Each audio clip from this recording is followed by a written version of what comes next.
Boa tarde a todos, bem-vindos em nome da NSF International para este seminário online sobre regulamentação internacional para fabricantes de diagnósticos in vitro.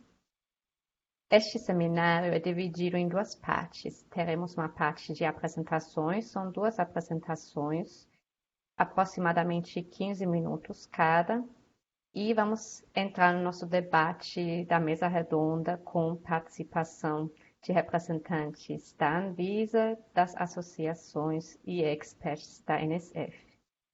Vocês podem participar através de uma função de chat, podem mandar dúvidas e responderemos em seguida. Eu vou passar agora a palavra para os representantes das associações, o Carlos Eduardo e o Henrique, e quero deixar meus agradecimentos a eles pela parceria na organização desse seminário. E desejo um bom evento para todos. Olá a todos, é com grande prazer que eu gostaria de dar as boas-vindas a todos vocês para mais esse evento. Está sendo possível graças à gentil colaboração da NSF e a atuação conjunta da Ambiotech, CBDL e a Ladiv. Todas essas entidades acabam trabalhando de forma cooperada para a geração de mais oportunidades e fomento de novos desenvolvimentos para o mercado do diagnóstico in vitro. O mercado diagnóstico in vitro é extremamente essencial e nós pudemos ver isso durante aqui a pandemia do Covid. Nada como um diagnóstico precoce e preciso como um grande aliado para um acesso a uma terapia cada vez mais eficaz. Todos nós sabemos que 70% ou mais das decisões médicas dependem de um diagnóstico. Por isso, assim que nós tivermos um diagnóstico no momento certo, para a pessoa certa, no ambiente certo, ele será extremamente precioso e bem-vindo. Dentro desse olhar para um diagnóstico que tem essa função, é fundamental nós contarmos com a Anvisa, com as suas diferentes áreas, e aqui nós agradecemos a sua participação ativa, principalmente nesse olhar cada vez mais atento e cuidadoso com uma área tão importante.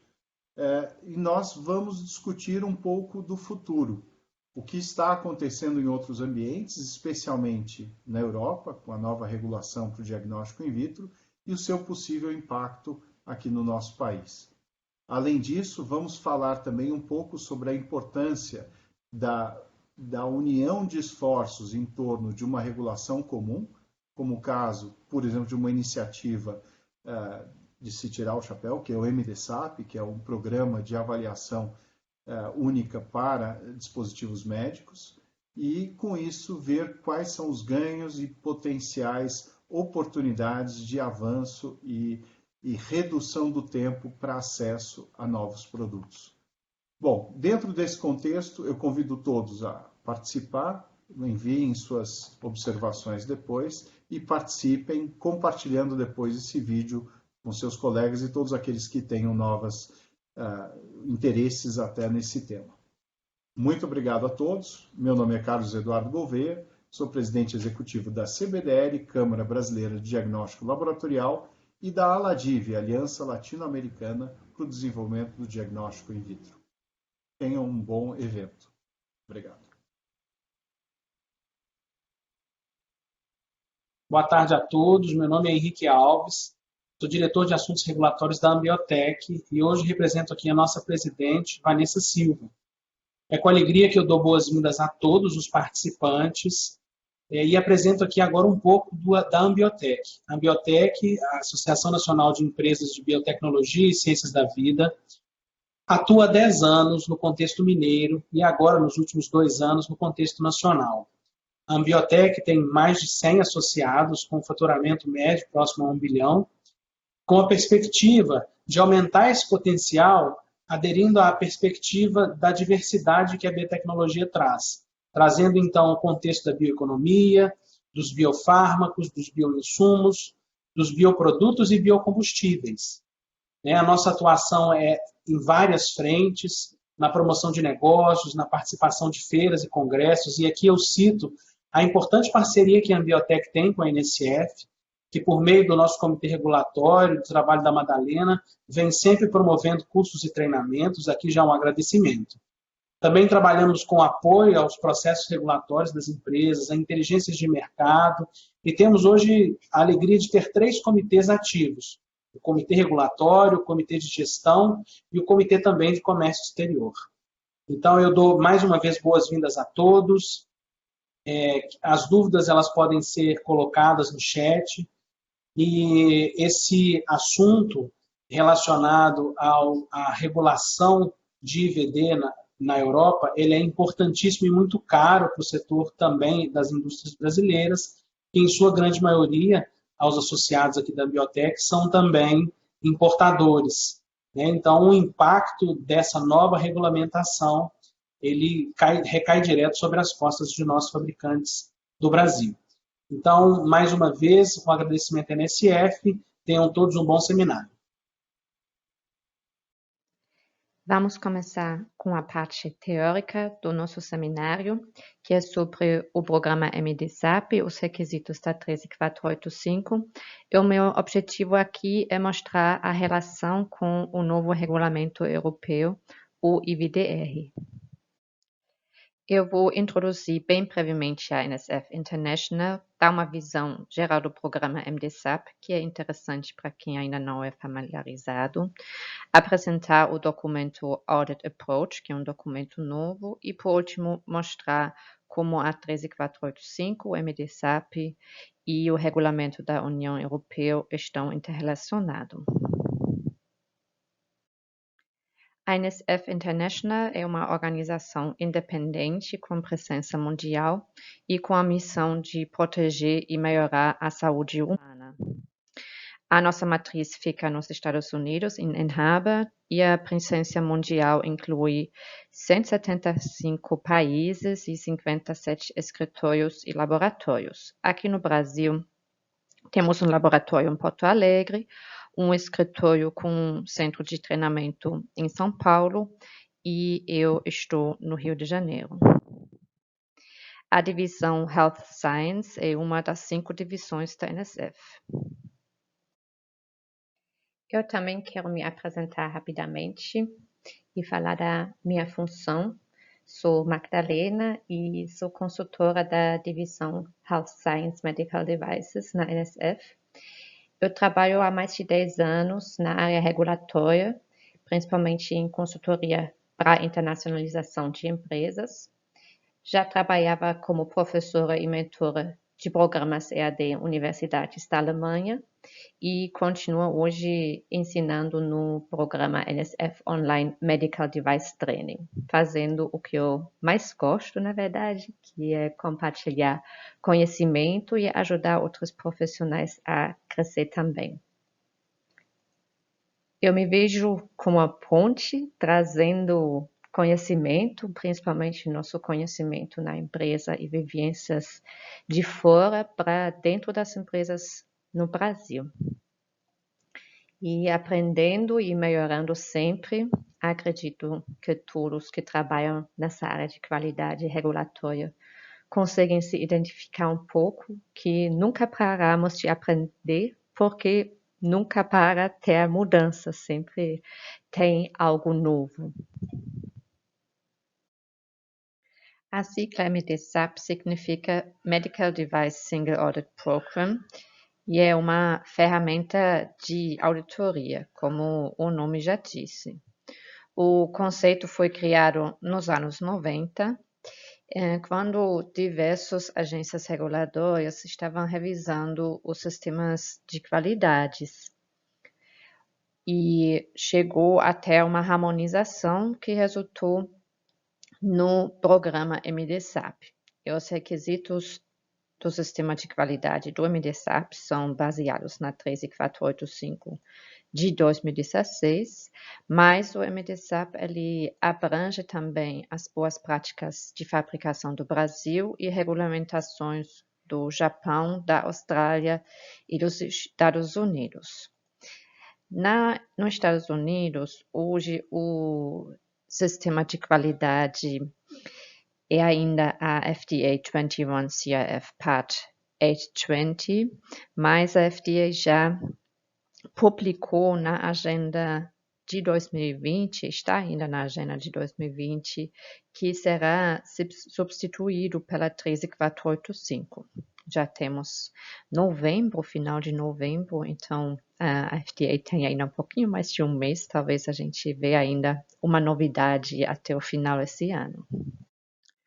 O modelo envolve 3 partes. A autoridade regulatória, ela avalia, aprova e reconhece os organismos auditores, e os organismos auditores auditam, certificam os fabricantes, e essas auditorias, eles acontecem em ciclos de 3 anos, iniciando com uma auditoria inicial e depois de manutenção e depois uma recertificação. E os organismos auditores, eles também compartilham os relatórios e certificados com as agências regulatórias. E esses usam as informações para tomar decisões.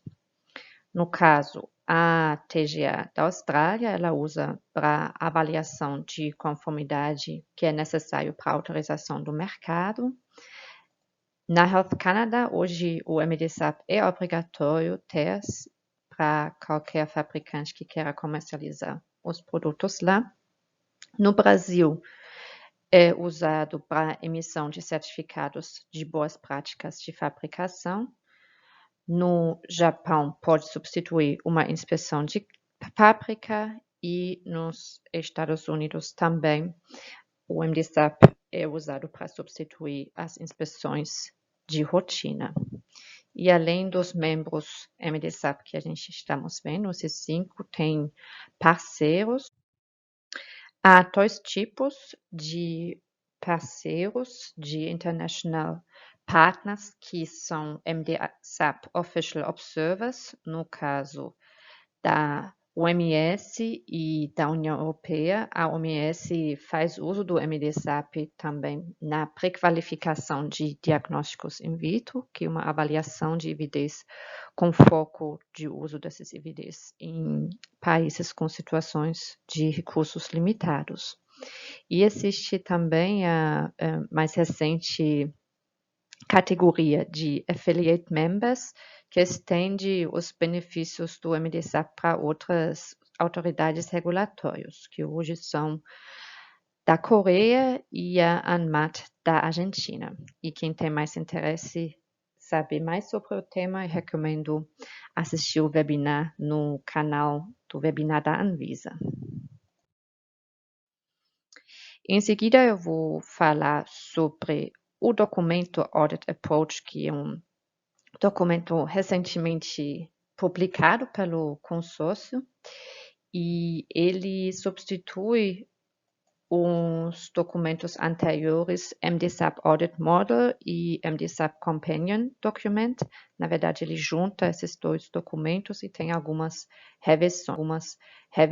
Então, não é toda novidade, mas eu acho o documento bem interessante e quero destacar algumas partes do documento e mostrar como fabricantes ou importadores que participam remotamente de auditoria podem usar para se preparar para a auditoria. Então, na parte do prefácio, em visão geral, essa parte ajuda a entender como funciona o programa.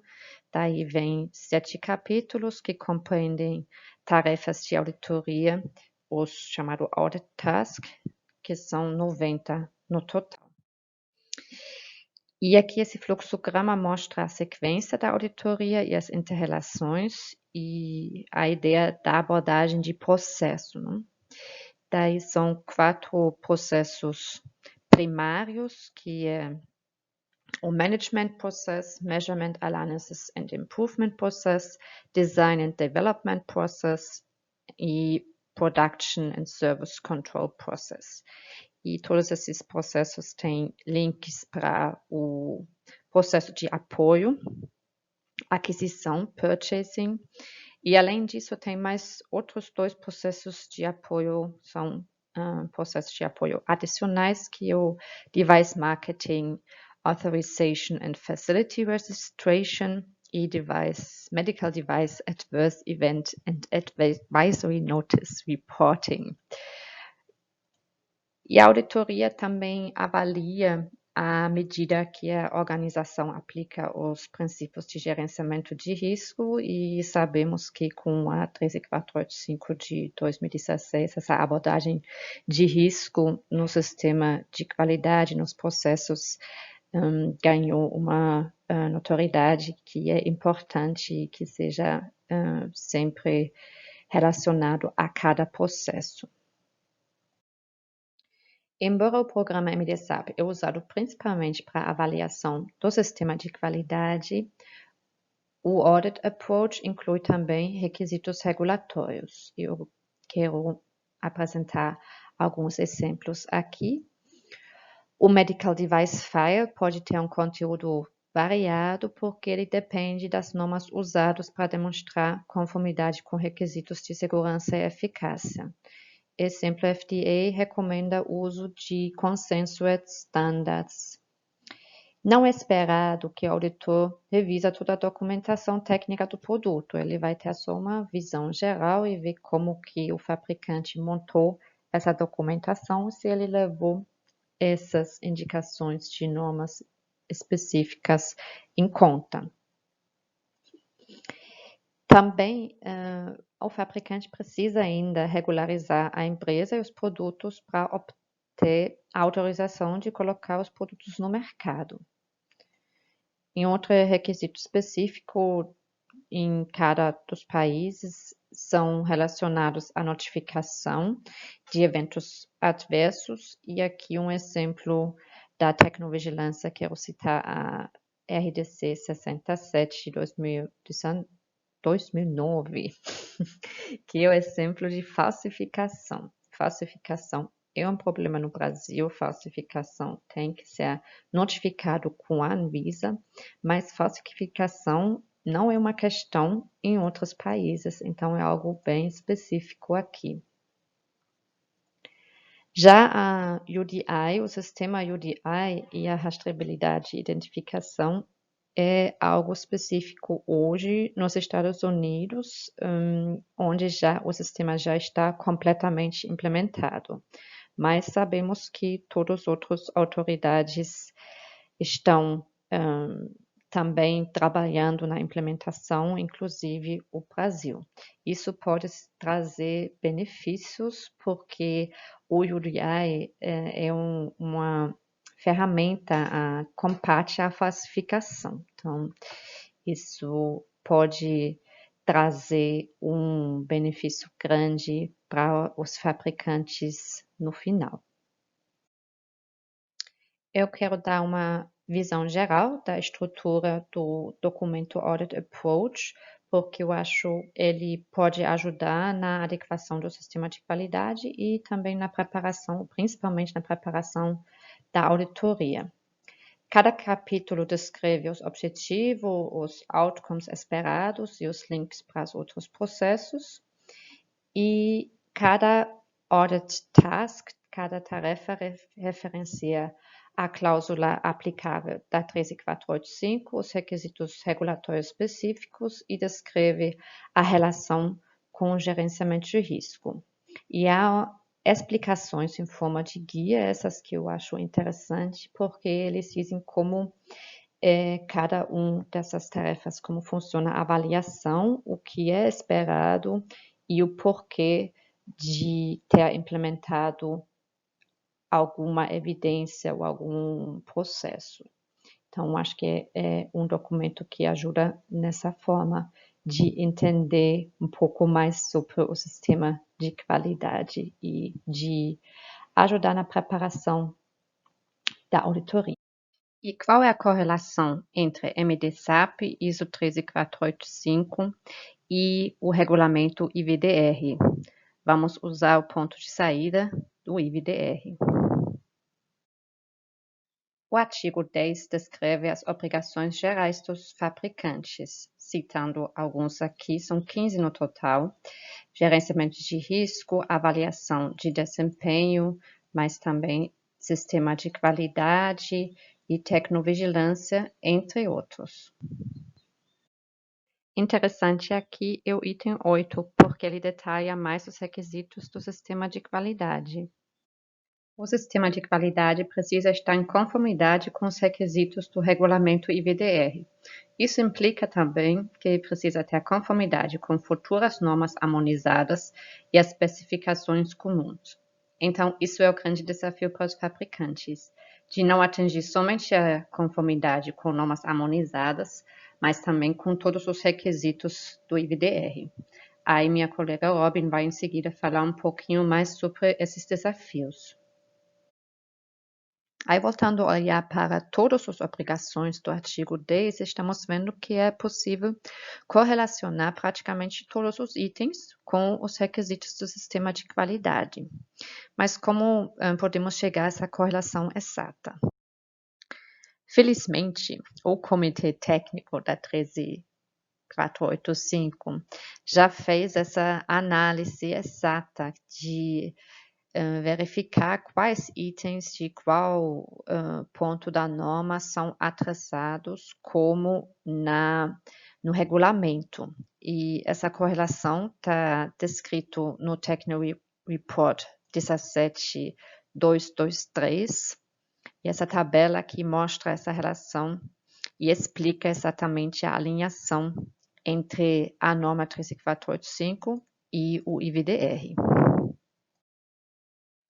E dependendo do objetivo da empresa, o MDSAP Audit Approach pode ser adicionado em uma tabela, fazendo essa correlação com o artigo 10 do IVDR. Isso pode ajudar. Em um dos nossos treinamentos EAD que oferecemos, usamos essa abordagem como um modelo de auditoria complementar para identificar os gaps. E me direcionando aos participantes aqui que trabalham com sistema de qualidade, nada melhor do que uma boa auditoria interna para ter um ponto de saída para um plano de ação e implementar as melhorias no sistema de qualidade, que é uma das nossas possibilidades que temos de melhoria, né? E quem ainda quer ir um passo além pode adicionar em uma dessas tabelas de correlação os itens da RDC 16, porque eles estão descritos no MDSAP Audit Approach. Então, dá para criar uma visão bem geral e verificar onde a empresa já atende e onde ainda tem possíveis gaps que podem ser atrasados para chegar à conformidade com todos os regulamentos e requisitos. Vimos que a União Europeia é um MDSAP Observer, então o programa, os requisitos não estão incorporados no IVDR. A ISO 13485 não inclui todos os requisitos do sistema de qualidade do novo IVDR, mas as tabelas de correlação com o MDSAP podem ajudar. E dependendo dos objetivos das organizações, eles podem elaborar versões juntos com o Audit Approach, incluindo o IVDR, e assim criando tabelas que ajudam a identificar os gaps.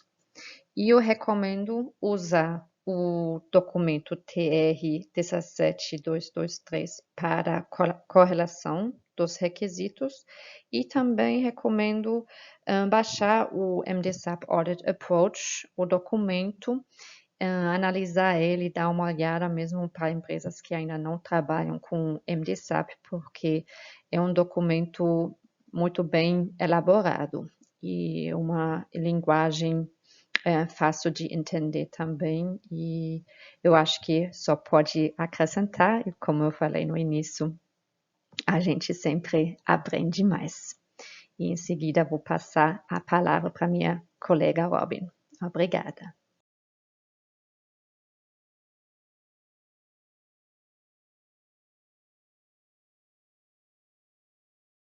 Hello, my name is Robin Morant. Thank you for this opportunity to present on the new regulation of IVDs soon to be introduced in Europe. This regulation, which we will call the IVDR for this talk, represents a major change to the regulation of IVDs in Europe and has significantly raised the bar of quality, safety and performance. We are told by the European Commission that the new regulation for IVDs will ensure that the EU legislation is in line with technical advances, changes in medical science, and progress in lawmaking. According to the Commission, the new regulation creates a robust, transparent, and sustainable regulatory framework recognized internationally that improves clinical safety and creates fair market access for manufacturers. The IVDR is replacing the IVD directive. No existing requirements have been removed, but the IVDR adds many new requirements.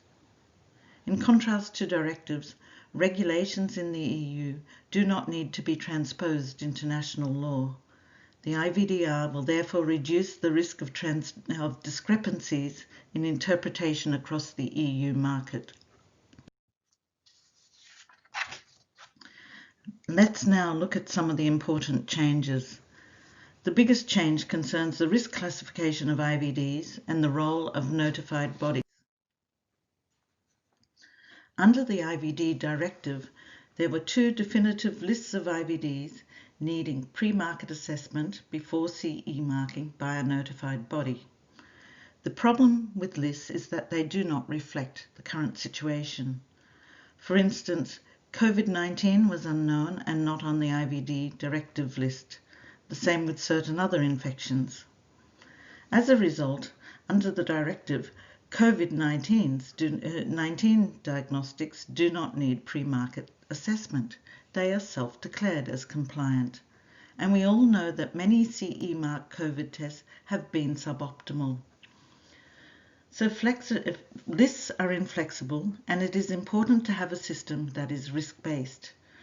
Now the IVDR has followed the GHTF IMDRF system to use rules that define the risk classes. The rules place IVDs into 4 classes, A to D. Class D is high risk. All classes except Class A need a notified body. We have just discussed Class B, C and D IVDs needing a notified body. The good news for end users and patients is that more products will have been assessed for safety and performance before CE marking with the regulation. Under the directive, about 15% of IVDs needed notified body assessment. Under the regulation, now 85% of IVDs will need this. These notified bodies who are doing the pre-market assessment must be designated for the regulation. Unfortunately, because of increased oversight of notified bodies by the authorities due to requirements in the regulation, this process is taking a very long time. Consequently, at this point in time, there are only 4 notified bodies available to do all this work. There are now increased requirements for more comprehensive clinical evidence. The regulation requires that demonstration of compliance should be based on clinical evidence. And this clinical evidence should be based on scientific validity and the analytical performance and clinical performance of the device. So let's just quickly review what these concepts are. Scientific validity tells us about the association between the analyte and the clinical condition. Analytical performance describes how good the IVD is at detecting the analyte. Clinical performance describes how well the IVD is at providing information correlated with the patient's clinical condition. These 3 aspects comprise the clinical evidence.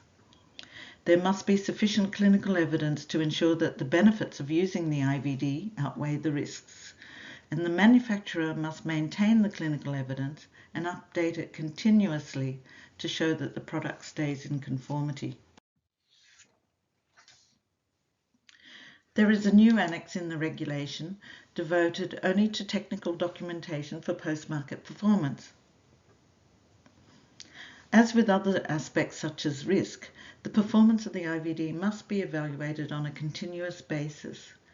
To do this, the manufacturer must no longer rely just on reactive post-market surveillance, but on proactive measures.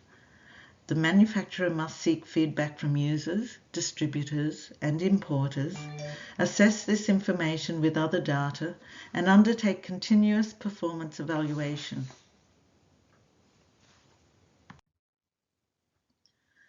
The IVDR also brings tightened requirements for conformity assessment. The conformity assessment of Class D devices will require either the involvement of an EU reference laboratory to verify the performance claimed by the manufacturer or by an independent expert panel. Each lot of Class D devices must be tested by an EU reference laboratory before release. A completely new feature of the regulation is the system of unique device identifiers. This will enhance the identification and traceability of IVDs. The UDI will allow all stakeholders to access basic information on devices through the European Database on Medical Devices, also known as EUDAMED. The new regulation will clarify the obligations of manufacturers, authorised representatives, importers and distributors, also known as economic operators. Distributors and importers shall cooperate with manufacturers or authorised representatives to achieve an appropriate level of traceability of devices.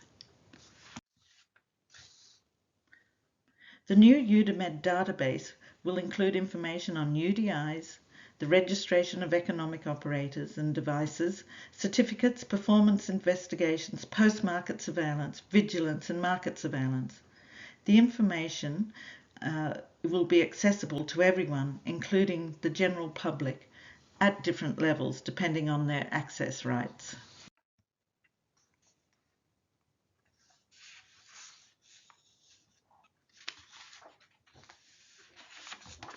There is also a new article around claims.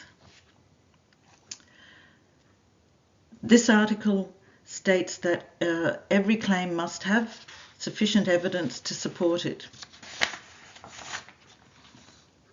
All claims must be true, and we know that this applies to what's in the instructions for use and product labels, but it also includes marketing materials and the manufacturer's website. So any claim you have on your website must be supported by evidence. With the IVD directive, the instructions for use of an IVD would often only include information on the analyte being measured. However, the IVDR requires that the medical purpose of the test is used for is also included.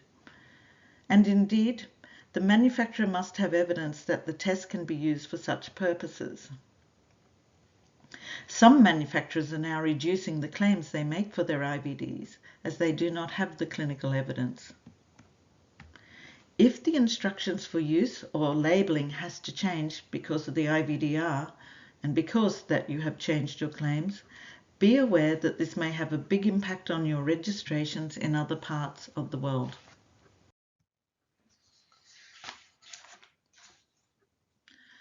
I've just mentioned a few of the changes to expect with the IVDR.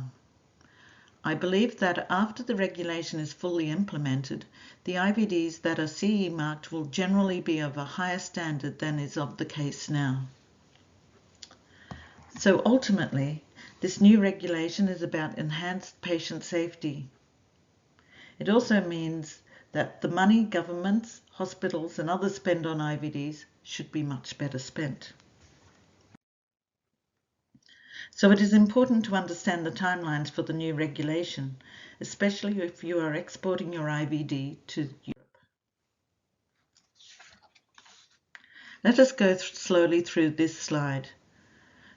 Today we are over halfway through the transition period, whereby the previous regulation, the directive, is now being replaced by the new IVDR.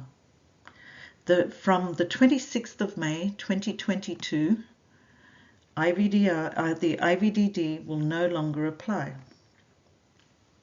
What happens to your products that you may want to import into Europe after this point? If your body has needed a notified body certificate for the IVD directive, which means it is on List A or List B from Annex 2, then you may continue manufacturing and placing on the market until 26th of May 2024, unless your IVDD certificate expires early.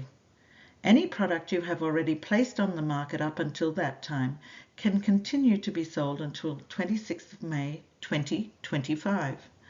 From this point, you must be 100% compliant with the regulation.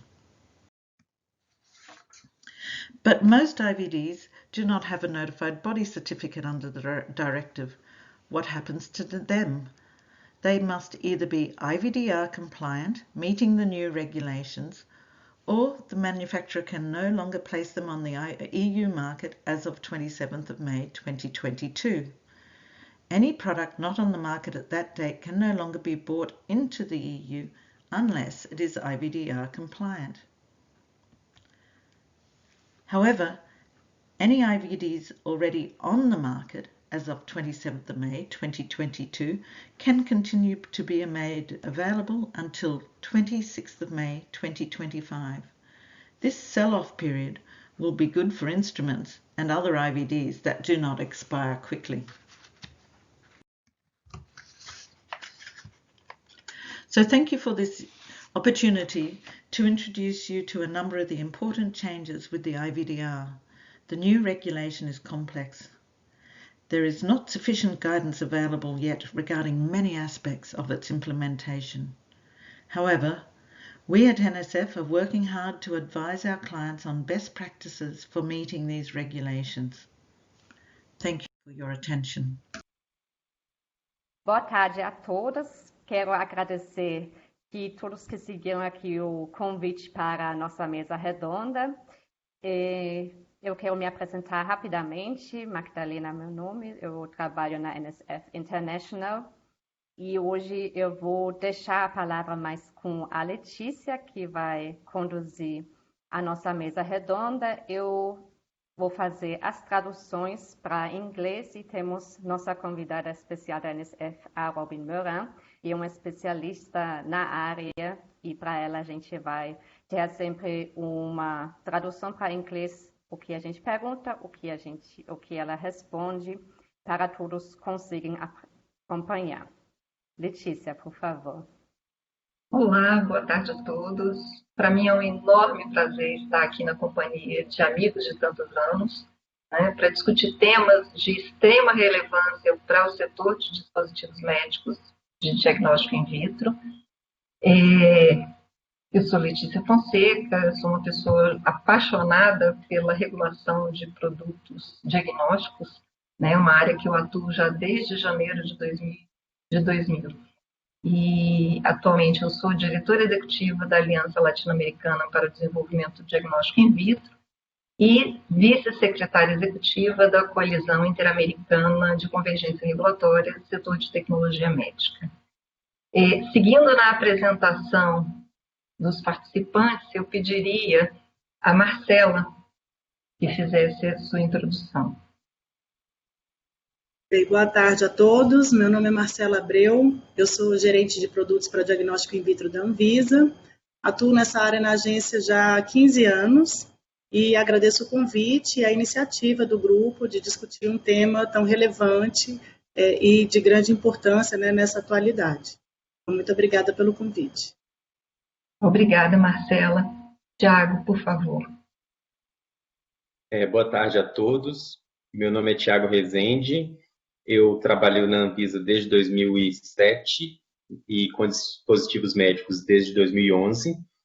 Atualmente, eu estou coordenando as atividades relacionadas ao programa MDSAP no Brasil, e é um prazer estar aqui participando com todos vocês desse evento tão importante para o setor de diagnóstico in vitro. Muito obrigada, Tiago. Carlos?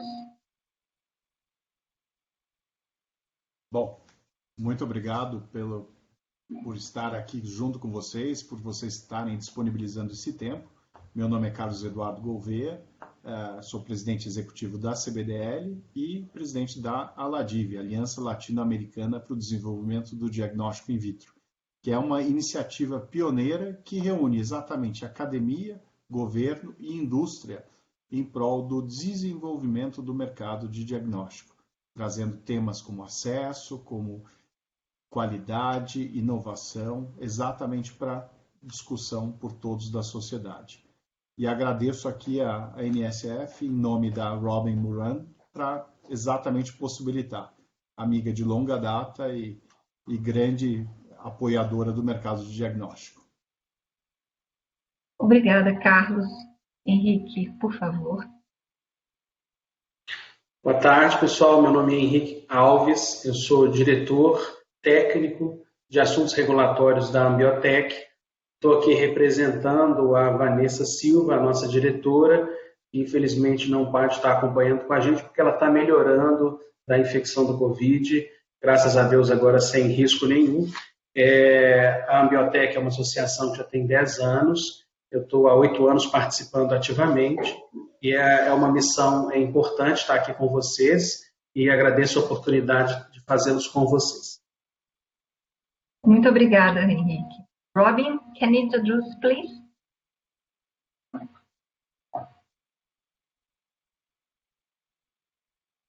Robin? Oh, sorry, You I was are- on mute. Yes. Okay. Hello, everyone. Thank you for having me here today. I'm Robin Murant.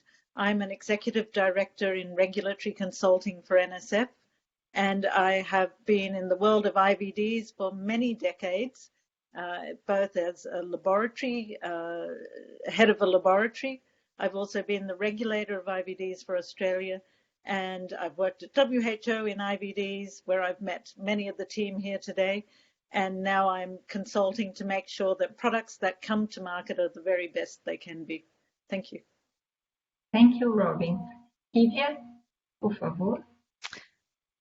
Olá, boa tarde a todos. O meu nome é Kívia Ponte de Oliveira. Eu comecei a trabalhar com produtos de diagnóstico in vitro durante o meu doutorado, que foi feito na área de biologia molecular do câncer. E eu trabalho atualmente como consultora na NSF International, sediada em Hamburgo, e atuo principalmente nas áreas de evidência clínica e aprovação internacional de dispositivos médicos e de produtos de diagnóstico in vitro.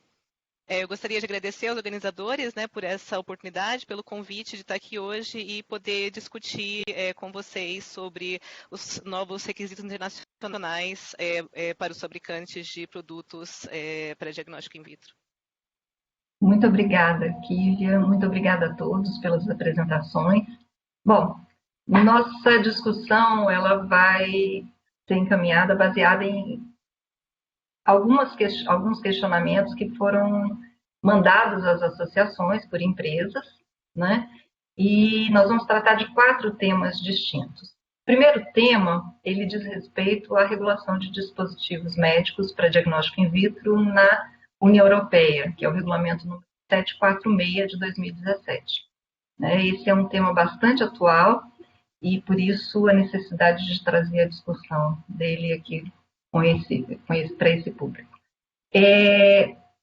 Então, o primeiro tema é como envolver o setor regulado e o regulador para lidar da melhor maneira possível com os impactos do regulamento de IVD em relação à alteração de registro. E eu começo a nossa discussão direcionando uma pergunta para a Robin, pedindo que ela fizesse um breve resumo sobre o que muda com a nova regulamentação europeia. Robin? Robin, Could you summarize what are the impacts, what are the changes with the new IVDR?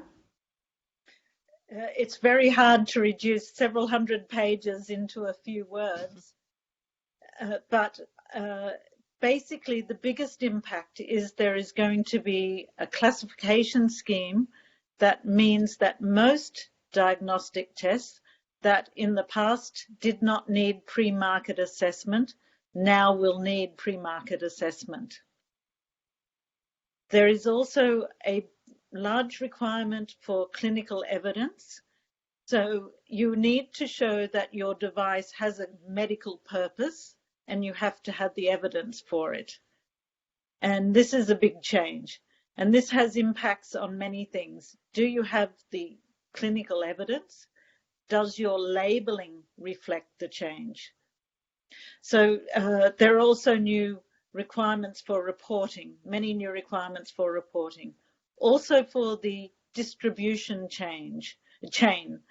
So making sure that the product arrives in country or to its end user in a good condition. So many changes. Thank you, Robin. Eu gostaria agora de explorar um pouquinho a visão da CBDL e da Ambiotech com relação a esse novo regulamento, né? As associações já fizeram uma avaliação do regulamento? Você já tem algo mais concreto? Qual que é a opinião de vocês?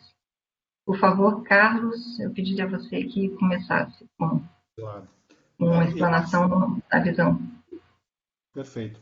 Eu acho extremamente importante nós já nos prepararmos agora para discutir esse tipo de questão, até porque ele vai mudar, na verdade, ele acaba reforçando a preocupação que todos têm com qualidade.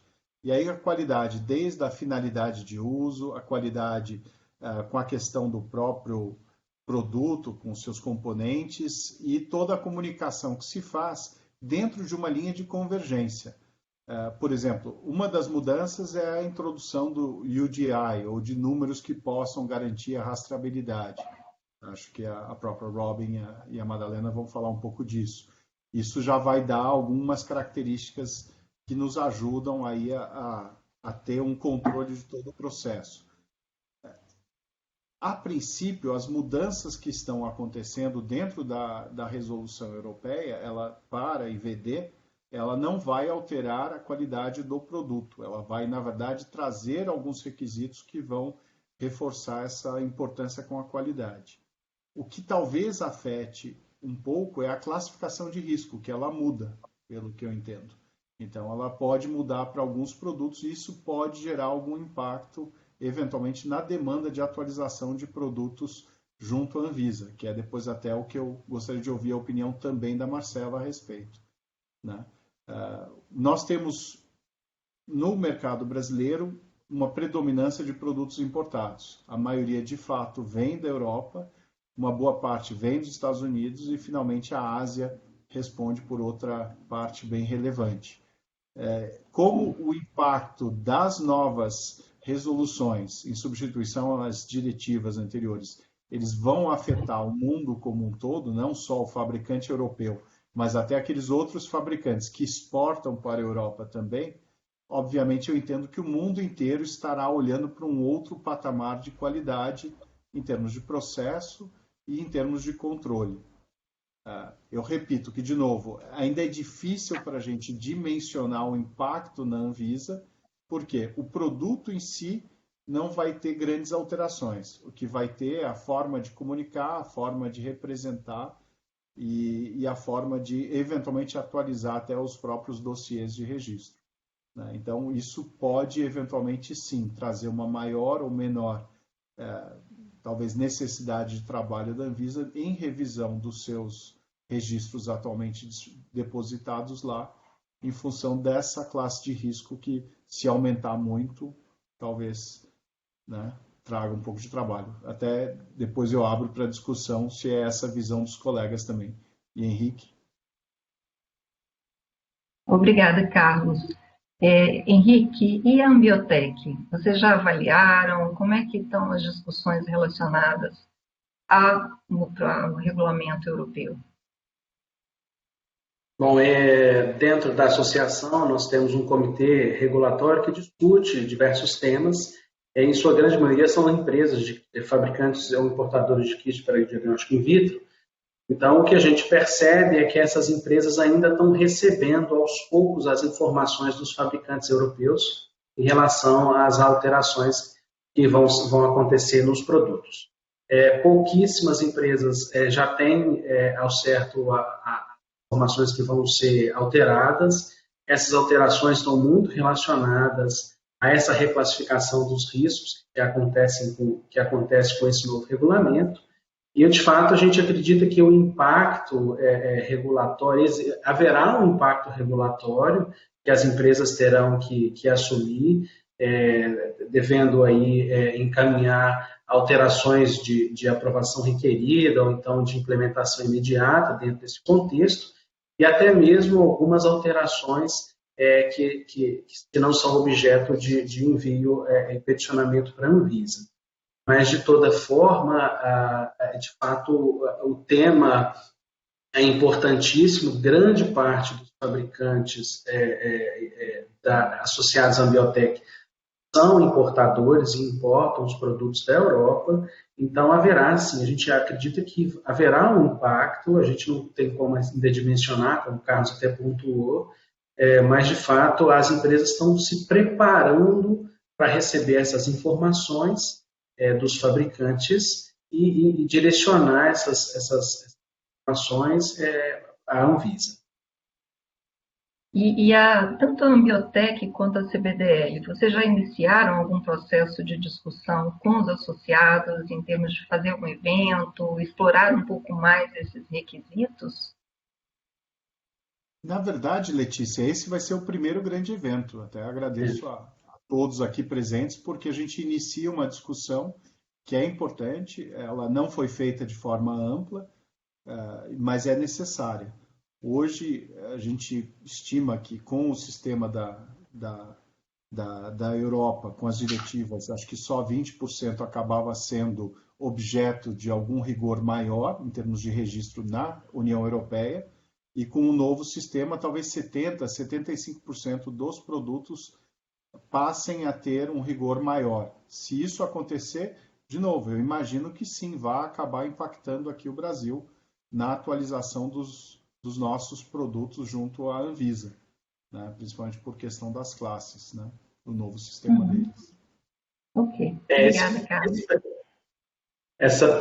Essa primeira conversa é fundamental, porque vai despertar nos associados e nas empresas fabricantes, distribuidoras, a relevância do tema.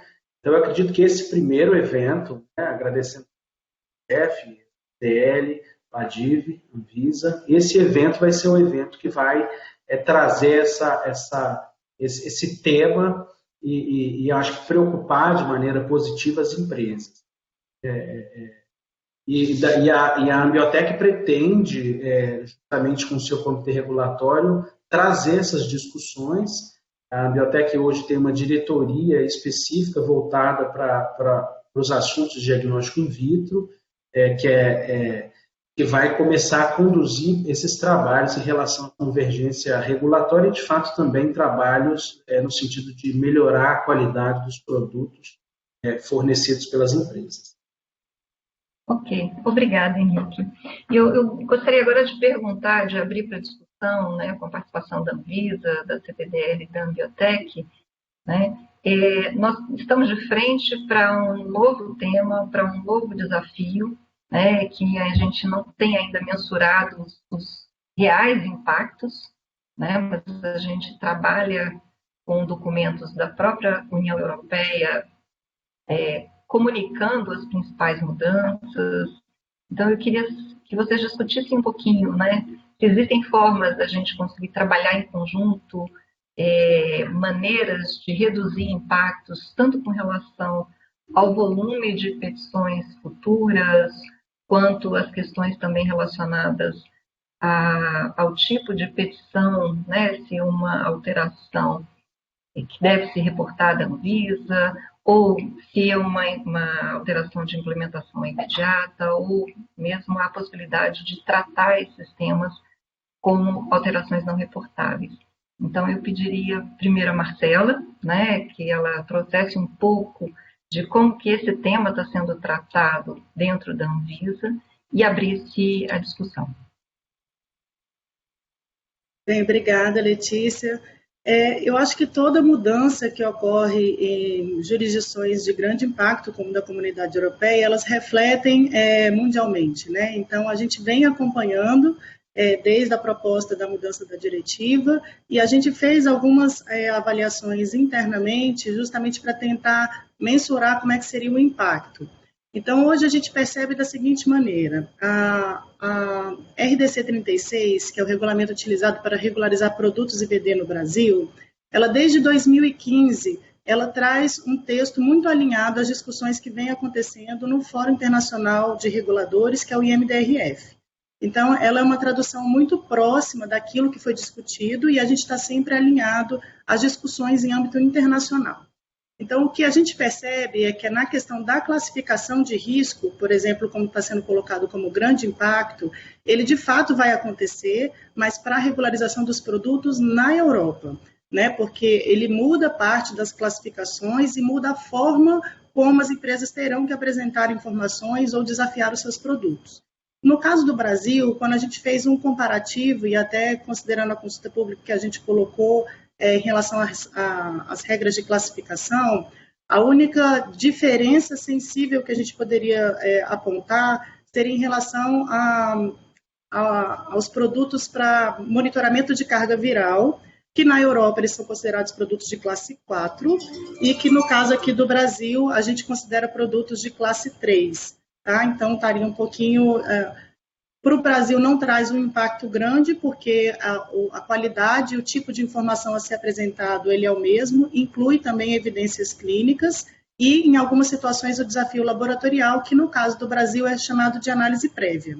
Então, ele não acontece para todos os produtos de classe 4, então hoje a gente tem pelo menos 2 produtos em classe 4, como por exemplo a toxoplasmose, ele é classificado como classe 4 e não é um produto sujeito à análise prévia, e no caso do monitoramento de carga viral, por exemplo, ele seria um produto que mesmo estando em classe 3, ele passa pela avaliação de análise prévia, assim como o dengue, né? Então a gente não tem mais essa diferenciação na forma de tratar os produtos classificados como 3 ou 4. Então a gente tem os produtos 3 e 4, que em qualidade documental apresentam as mesmas informações, mas que alguns produtos, a grande maioria de classe 4, são sujeitos também ao desafio laboratorial na forma de análise prévia.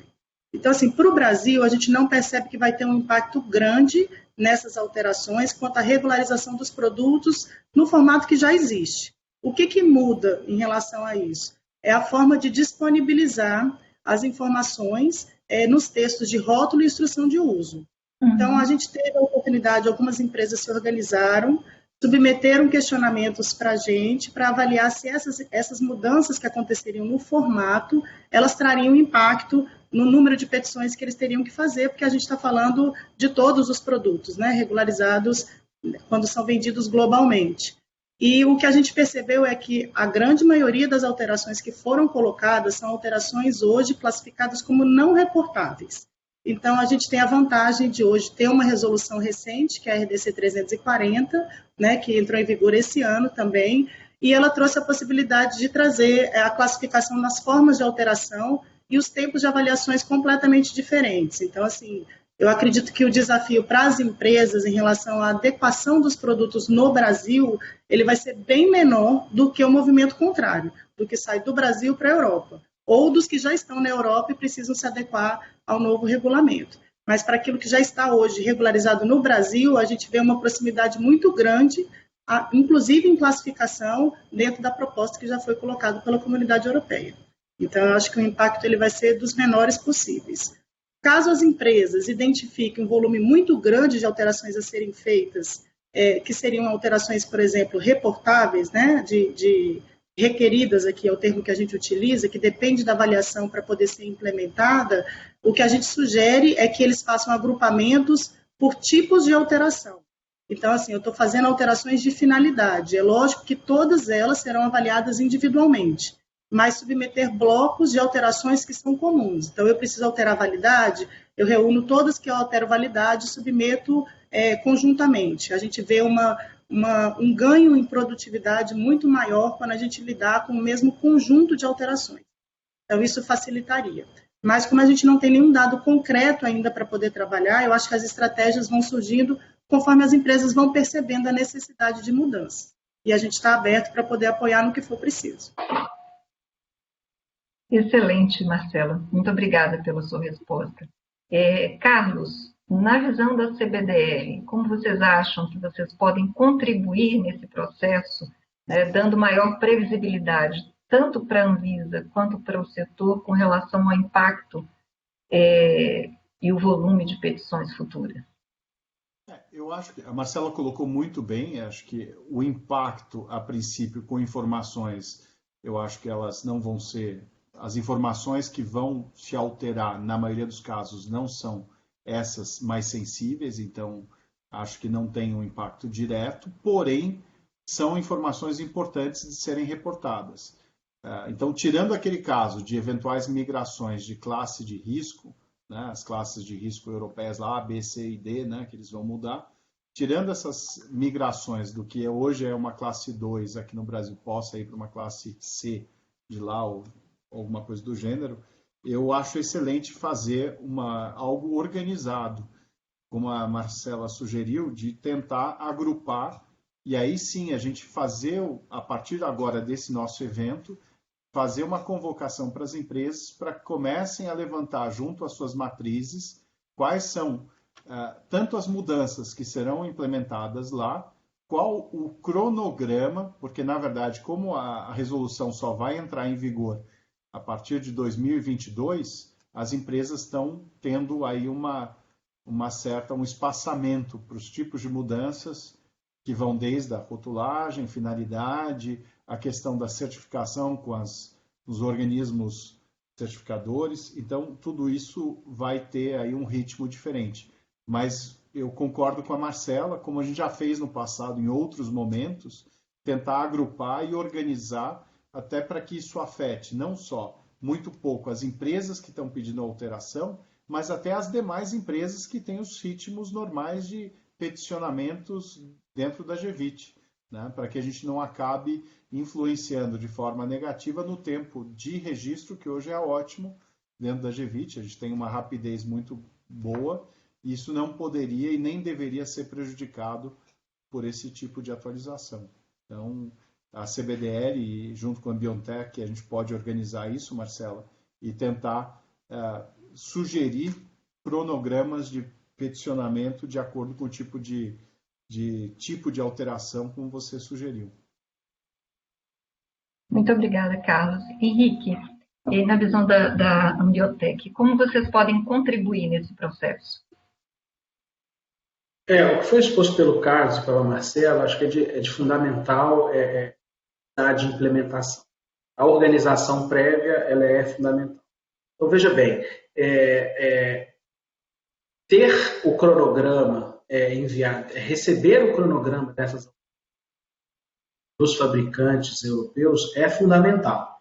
Porque, como eu disse anteriormente, essas empresas importadoras associadas hoje, elas não receberam, mesmo solicitando, ainda não receberam essas informações.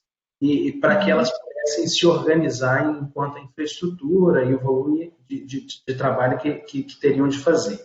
Então, é fundamental que esse diálogo ainda continue, que a gente entenda qual seria o cronograma dessas empresas, para que a gente possa, de fato estratégia que vá convergir, né? Acredito que várias empresas importem de locais comuns, são produtos que têm uma mesma origem, então a gente consegue conciliar essas informações e contribuir de maneira que a gente tente favorecer um cronograma mais espaçado para essas ações e com esse diálogo sempre muito claro com a GVIT. Ok, muito obrigada. Isso me traz uma outra pergunta para a Marcela. Eu queria que você contasse para a gente se a área já tem experiência anterior com tratativas, com tratamento de grandes volumes de petições, se vocês tiveram dificuldade, se puder explorar um pouquinho isso, só para a gente ter mais claro a atuação da Anvisa. Eu te agradeço. Claro. Então, assim, nesses 15 anos que eu estou aqui, a gente já viveu algumas experiências, e eu acho que a grande diferença quando a gente fala de setor público e setor privado é quando a gente não pode, no setor público, adequar a nossa capacidade de análise com a nossa necessidade. Então, assim, a gente tem uma dificuldade, porque isso não é flexível, então a gente tem uma capacidade de análise fixa e a gente tem uma demanda variável. Ela pode ser variável por questões como mudança em regulamentos, como é a situação que a gente está colocando aqui agora. Ela pode ser variável quando uma empresa grande, de grande porte, decide mudar toda uma linha de produtos e certamente ela é acompanhada por outras empresas por questões de concorrência, né, questões comerciais. Então, tudo isso impacta nas nossas atividades. Então, como a gente acabou aprendendo a lidar com isso? Sempre a gente precisa estudar qual é a situação para a gente poder elaborar estratégias de avaliação, porque a gente tem prazos legais que são fixos e a gente tem a capacidade de análise que é fixa. Então, assim, quando a gente lidar com situações como, por exemplo, a mais recente que a gente vivenciou, né, e é exemplo para todas as empresas, inclusive, que trabalham com produtos importados, foi uma dificuldade em adaptação em relação à informação da validade dos produtos, que trouxe impacto principalmente na proposta de importação. Então, a gente precisava fazer ajustes rápidos no registro dos produtos e avaliar informações que não podem ser simplesmente trocadas sem que você avalie os estudos em si. Então, a gente fez a nossa estratégia de trabalho, ela foi baseada nessa proposta que eu fiz, a gente agrupar alterações que são comuns para que a gente possa avaliar se é importante submetê-las todas ao mesmo tempo ou se é interessante particionar, né, colocar em pequenas porções, de acordo com determinados períodos, para que você não crie um acúmulo muito grande de petições que você não consegue dar vazão e resposta. Então, não adianta para a empresa ter uma expectativa de resposta, sendo que a gente tem uma capacidade que, de fato, ela se restringe. Então, acho que o desafio de trabalhar com isso aí, por isso que é tão importante conhecer de fato com o cenário que a gente está lidando para a gente poder elaborar a melhor estratégia de trabalho. Mas a gente já passou por diversas situações similares a essas aí. A gente está preparado e acho que esse ano é um ano mais do que claro para a gente poder dizer o que é lidar com desafios. Então, a gente vai dar conta, né, mas a gente precisa de fato conhecer que cenário que a gente tem para poder propor a melhor estratégia para vocês. Muito obrigada, Marcela. Excelente resposta. Eu gostaria de direcionar uma pergunta para a Kívia, né? Para a gente entender um pouquinho qual tem sido a experiência com o preparo das empresas europeias em relação ao regulamento de dispositivos médicos e ao regulamento de diagnóstico in vitro. Bom, em relação a isso, a data de aplicação da MDR estava planejada para maio de 2020, né? E por causa da pandemia, a Comissão Europeia decidiu estender o período de transição até maio de 2021. O que nós observamos aqui é que nos primeiros anos após a publicação da MDR, em 2017, não houve um aumento significativo da parte dos nossos clientes com projetos relacionados aos novos requerimentos da MDR, né? E o que quer dizer, tipo, não houve uma reação imediata ou um planejamento estratégico por parte da indústria de dispositivos médicos. Esse aumento a gente só observou esse aumento em 2019 e a nossa impressão é que a maioria das empresas ainda não estava preparada, né, para a MDR. E se ela realmente tivesse entrado em vigor agora, em 2020, muitas empresas teriam com certeza problemas legais, né, problemas regulatórios.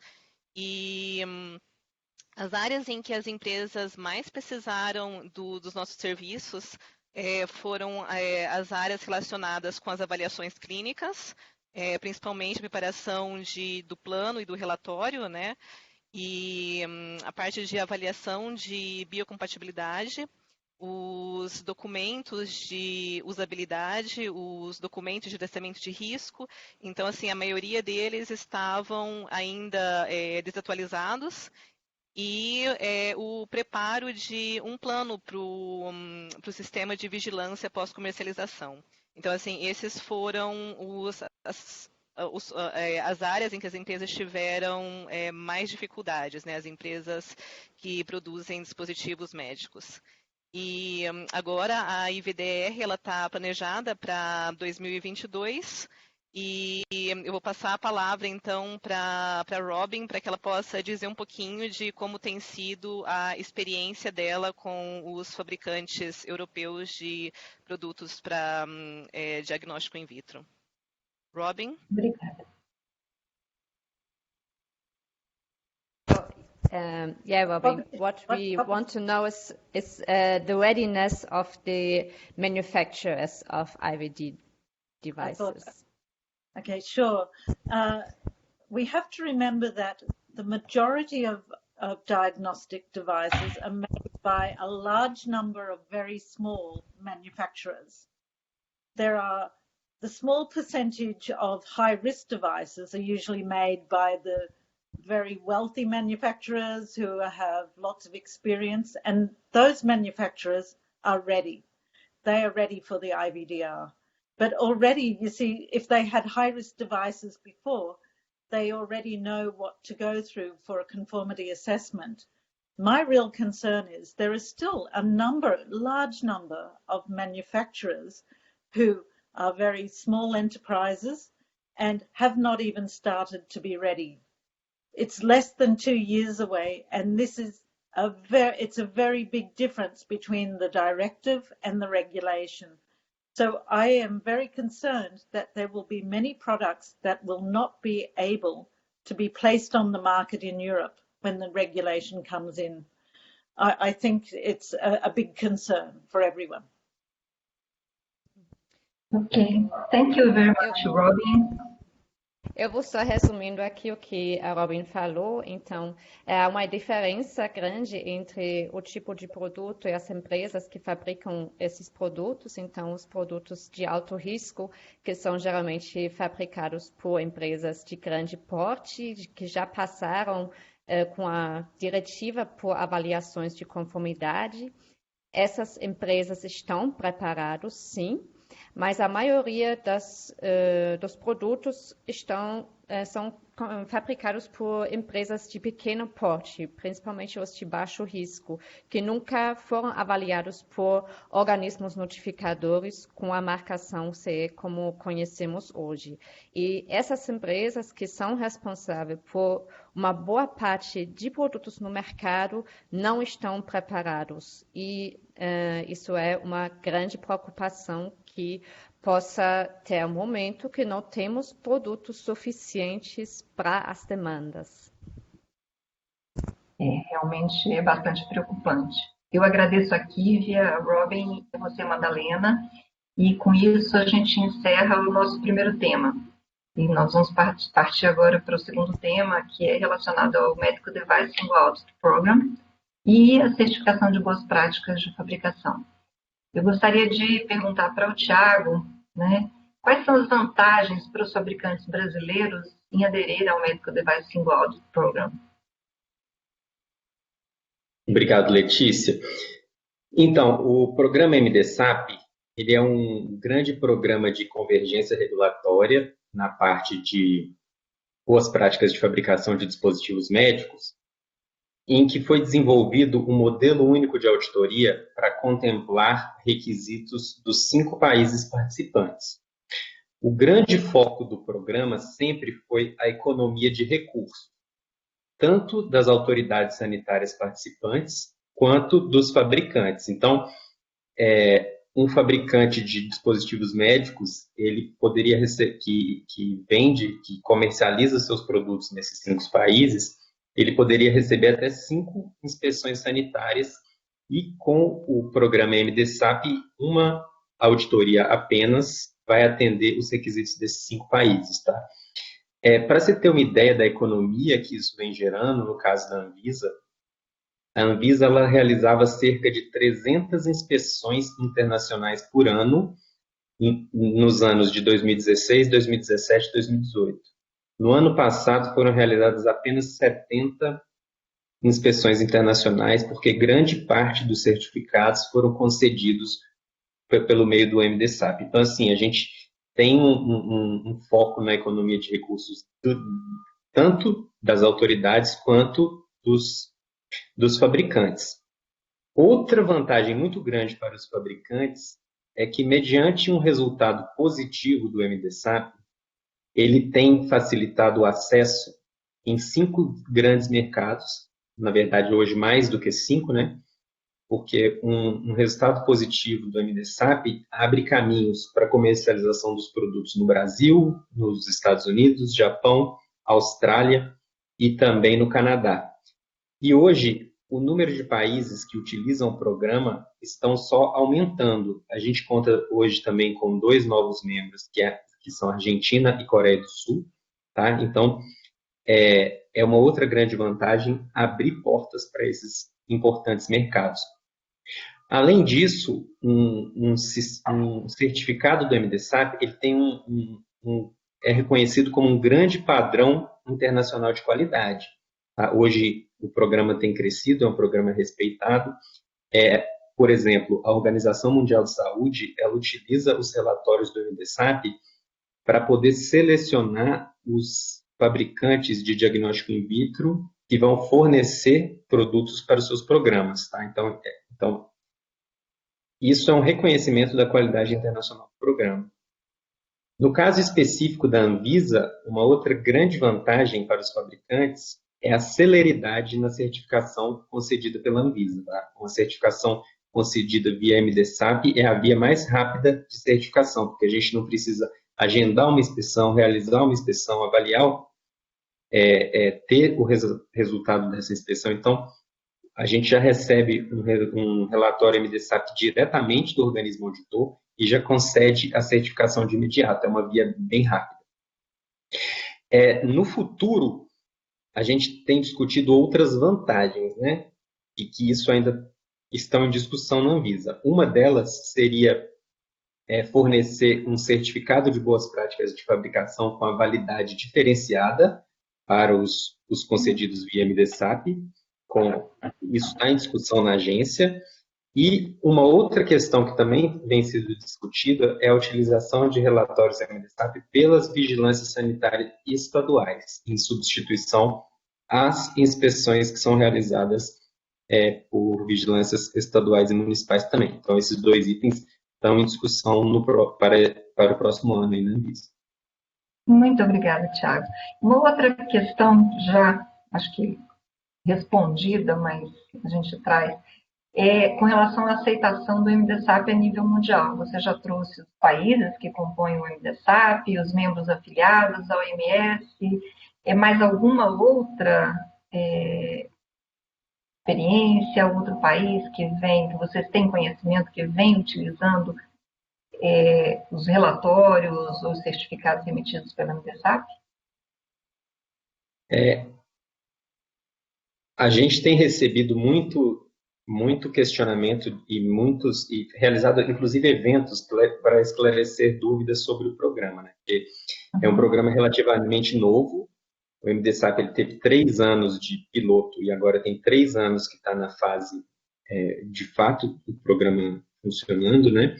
Então, no fórum que foi realizado ano passado, nós convidamos diversos países e Taiwan, México, o Equador, Colômbia e eu acho que foram basicamente esses. E Argentina e Coreia acabaram entrando. Esses países estão interessados em utilizar o programa, fizeram um treinamento sobre como funciona o programa, sobre quais informações tem no relatório, qual informação tem no certificado, e eles têm intenção, inclusive, de fazer uma aplicação para participar como membro afiliado. Tá? Então, a gente tem esses 4 países aí no radar com a intenção de utilizar os relatórios do MDSAP no futuro. Tá bom, muito obrigada. Uma dúvida que surge em algumas empresas é se os certificados e os relatórios de auditoria são fornecidos para agências regulatórias que não são membros do MDSAP. Como que funciona? Você podia explicar um pouquinho melhor como é que... Sim, é o seguinte, no programa tem um acordo entre os participantes, os fabricantes e os organismos auditores, que as autoridades participantes elas poderiam compartilhar esses relatórios ou certificados com autoridades que a gente tem acordo de confidencialidade. Mas isso não é feito até o momento de uma forma sistemática. Hoje, só são compartilhados relatórios quando existe uma situação de risco. No MDSAP, a gente tem um dispositivo que chama 5-Day Notes. Se um organismo auditor vai em algum fabricante e identifica alguma situação de risco à saúde, algum caso de falsificação, algum caso de adulteração de produto, então eles têm 5 dias para notificar as autoridades reguladoras participantes. E nesse caso, a gente pode informar outras autoridades que estão relacionadas com esses produtos, tá? Então, hoje tem sido informado somente nesses casos de risco à saúde. Para utilização em outros países, quem fornece os relatórios e os certificados são o próprio fabricante, tá? Então, por exemplo, hoje a Argentina e a Coreia do Sul, apesar de serem membros afiliados, eles não têm acesso a esses relatórios. Os relatórios são fornecidos pelos próprios fabricantes para esses outros países. Ok. A gente tem agora, Thiago...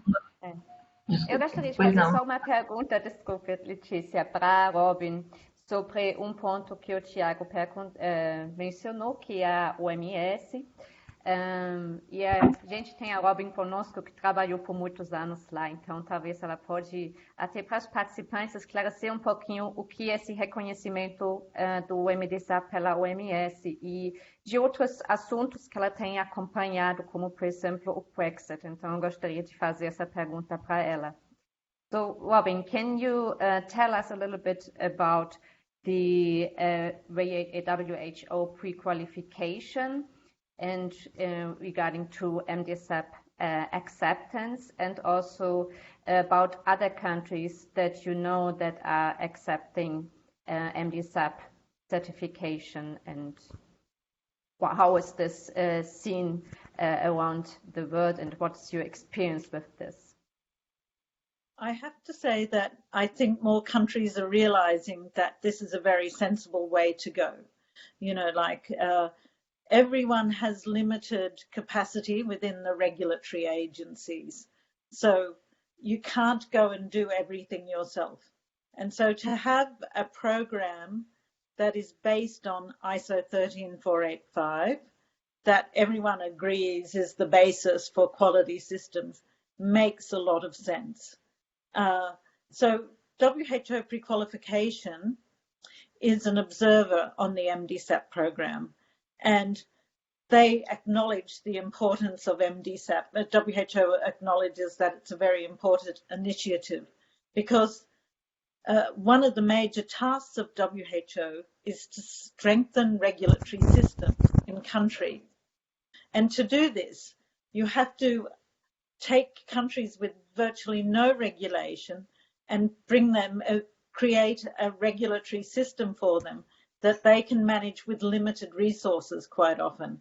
And so it's very important that this happens based on the principles of reliance and recognition. And certainly one of the principles that WHO endorses is that you do not repeat work that's already been done by a stringent regulator. So I think generally that WHO really believes the MDSAP program is the way to go. It certainly brings a lot of strength, and it really can save an agency on precious resources. So I think there's a very general acceptance of this, and we will see more and more countries write into their regulation that MDSAP certificates should be accepted. I think we're at the beginning, and the acceptance number is growing. I'm sure we'll see more. Thank you, Robin. Thank you.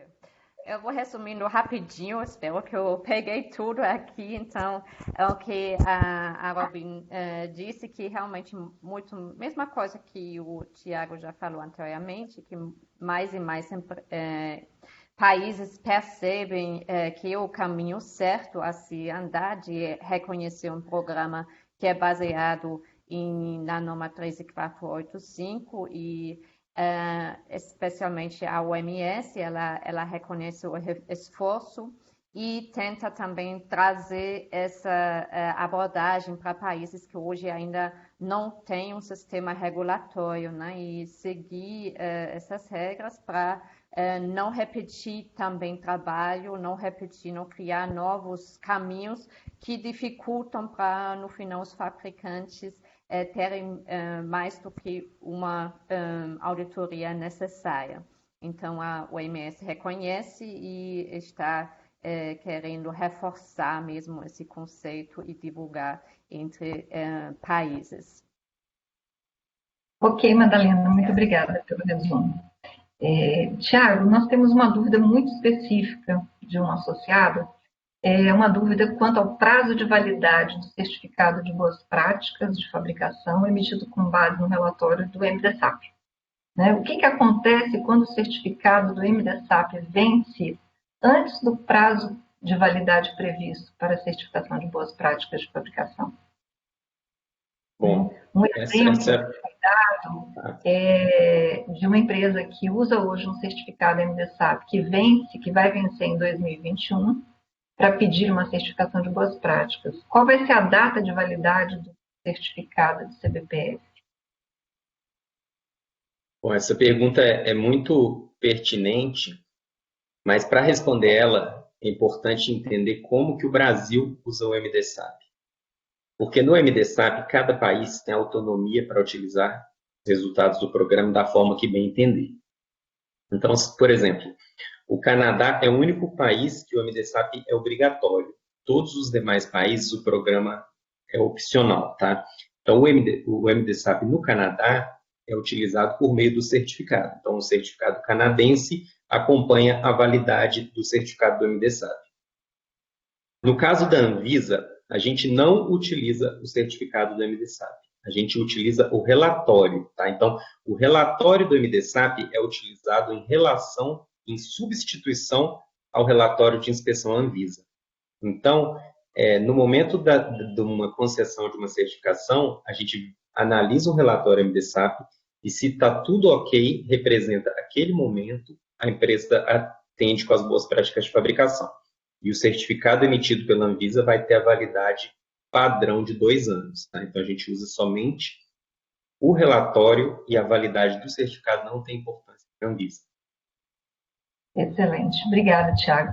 A outra dúvida também mais específica é com relação a um possível lapso temporal entre a certificação de boas práticas de fabricação, quando a situação do alvará sanitário e do relatório de inspeção não são coincidentes. Né? Foram colocadas aqui 2 situações. Na primeira situação, eu tenho um alvará sanitário com 3 anos de validade e uma CBPF com 2 anos de validade. E na segunda situação, um alvará sanitário de 1 ano de validade e a CBPF de 3 anos de validade. Queria que você explicasse um pouquinho quais são as relações entre alvará sanitário, CBPF. Tá. Outra pergunta pertinente, né? Questão do alvará sanitário. O alvará sanitário é o primeiro documento que o estabelecimento precisa para estar em funcionamento, né? Esse documento, ele não é emitido pela Anvisa. O alvará sanitário é de competência das vigilâncias sanitárias municipais e, em alguns casos, vigilâncias sanitárias estaduais. E isso não tem nenhuma relação com o certificado de boas práticas de fabricação. Entretanto, o alvará sanitário ele é enviado para a Anvisa para a emissão da autorização de funcionamento, tá? Então, a autorização de funcionamento ela não tem validade, mas ela é um pré-requisito para a emissão do certificado de boas práticas de fabricação. Então, para uma empresa funcionar com fabricante de dispositivos médicos, ele precisa da autorização do alvará sanitário a nível local e da autorização de funcionamento a nível nacional. E para os fabricantes de classe de risco, de produtos classe de risco 3 e 4, também é necessário o certificado de boas práticas de fabricação. Tá? Então, essa é a relação que a gente tem entre o alvará sanitário e o certificado de boas práticas de fabricação. Com relação à validade da Anvisa do certificado de boas práticas de fabricação, ela é padrão, é 2 anos e também não tem nenhuma correlação com a validade do alvará sanitário. Ok, muito obrigada. Eu queria aproveitar a conversa e perguntar para o Tiago exatamente a questão do uso em algumas vigilâncias estaduais, até municipais, a inspeção sanitária avaliada para a concessão do CBPF, ela é realizada pelo município, pelo Estado, né? E nesse caso, essa mesma inspeção fará considerar a renovação do alvará sanitário em alguns momentos. Eu acho que foi esse o ponto que foi esse foi o ponto da dúvida, de questionada, exatamente, porque em alguns estados a regulamentação é que o alvará sanitário pode ter uma validade até 3 anos, né, como é o caso aqui de Minas Gerais, que eu tenho conhecimento em relação a isso, e às vezes a gente tem esse lapso temporal distinto.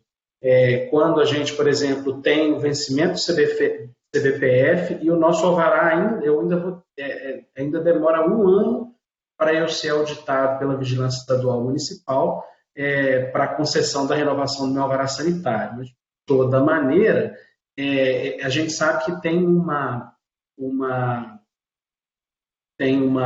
combinado, né? Não sei se não é essa palavra que eu posso usar, mas que tem um acordo entre as visas estaduais e locais com a Anvisa para a utilização desse certificado para concessão do CBPF, a utilização do relatório para concessão desse CBPF.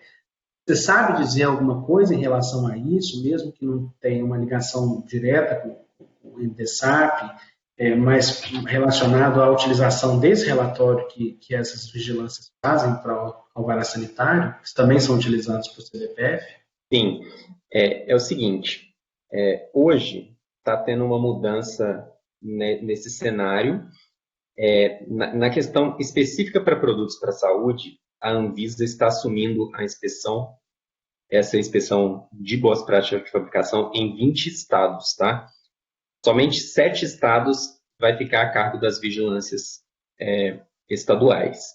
Então, nesse caso, a Anvisa vai, a partir na verdade, deveria ter começado nesse ano, com a questão da pandemia, vai ser a partir do próximo ano, a Anvisa vai assumir e vai estar realizando essas inspeções. No caso dos 7 estados que vão continuar responsáveis, que são estados que têm um parque fabril maior, né, e tem uma expertise maior nessa questão de inspeção de medical device, de dispositivos médicos, nesses estados, as vigilâncias estaduais vão continuar fazendo essas inspeções e enviando os relatórios para a Anvisa. Então, esses certificados de boas práticas de fabricação, eles vão poder estar sendo enviados para a Anvisa para a emissão do certificado. Tá? Então, assim, e existe também essa discussão, um relatório MDSAP poderia ser utilizado também nesses casos pelas vigilâncias sanitárias, tá? Isso ainda não foi para frente porque esbarra em leis estaduais e municipais. Então, exige mudança de lei para as vigilâncias sanitárias estarem aceitando esses relatórios do MDSAP. Então, a princípio, a situação permanece como estava. A Anvisa ela vai assumir 20 estados e outros 7 estados ficam a cargo das vigilâncias estaduais. Legal. Ainda em relação a essa parte, a gente percebe ainda um número muito reduzido de certificadoras, né, que tem a capacidade, tem o reconhecimento da Anvisa para o MDSAP aqui no Brasil. Acho que a última consulta que eu fiz, acho que é apenas uma que está localizada no Brasil. Existe uma tendência de outras certificadoras nacionais na adesão ao programa, ou então em processo de submissão de documentação à Anvisa? Essa é a primeira pergunta. A segunda é segunda, na verdade, é um comentário, né, que o custo ainda para o empresariado brasileiro para essa certificação da MDSAP é muito alto quando você compara a condição das empresas internacionais. Então, é muita vontade que as empresas têm aqui no Brasil, principalmente as pequenas e médias, para ter o certificado, para conseguir certificado, para atingir o mercado internacional, mas que ainda não tem certificadoras que cobram um valor assim possível, né? Então, esse é um comentário que eu queria dizer também. Já queria agradecer o Thiago, viu, também. Não, excelente pergunta essa. Na verdade, hoje, vou passar até alguns dados para responder sua pergunta. O MDSAP ele tem 6.000 fabricantes participantes no mundo, tá? 6.000 empresas e somente 11 no Brasil. Então, você vê que o programa ainda está engatinhando no Brasil e a gente sabe que a razão dessa é o custo. A gente tem feito várias ações para tentar reduzir o custo, tá? A nível global, o MDSAP, a gente fez alguns documentos para diminuir o tempo de auditoria, permitir alguns relatórios que englobem diferentes plantas e algumas atividades para reduzir esse custo a nível global. Outra atividade importante para reduzir o custo é a sua segunda pergunta, que é a questão do organismo auditor brasileiro, né? Não só brasileiro, mas mundial, porque a gente entende que a concorrência é importante para estar diminuindo esse custo. Então, hoje, o MDSAP ele conta com 14 organismos auditores reconhecidos, sendo um deles brasileiro, e nós temos mais 4 organismos auditores em fase de reconhecimento, e tem mais um brasileiro. Então, essa questão não depende muito da Anvisa, depende do interesse desses organismos auditores estarem participando do programa, tá? Então, a gente tem um organismo reconhecido e tem outro que está em fase inicial de avaliação ainda. Outra coisa que eu citei anteriormente, e é uma iniciativa da Anvisa, agora só da Anvisa localmente, para reduzir o custo indiretamente, é aumentar a validade do certificado concedido via MDSAP.